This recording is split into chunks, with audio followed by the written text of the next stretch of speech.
আজি মোৰ কুকিজৰ প্ৰথমটো অৰ্ডাৰ আছিলে, তাকে আপোনালোকৰ লগতে শ্বেয়াৰ কৰোঁ বুলি ভাবিলোঁ। এয়া মই এটা এটাকৈ কুকিজৰ শ্বেপ দি আছোঁ। এইটো বাটাৰ কুকিজ আছিলে।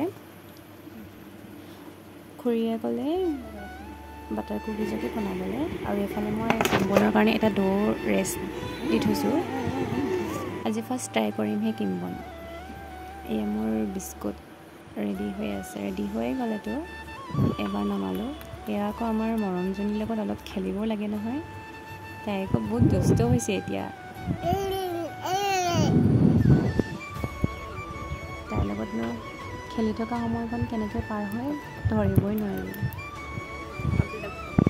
আপোনালোকেও যদি কুকিজৰ অৰ্ডাৰ কৰিম বুলি ভাবিছে তেনেহ'লে মোক কণ্টেক্ট কৰিব পাৰে।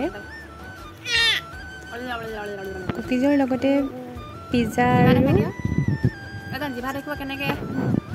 কেকো অৰ্ডাৰ কৰিব পাৰে।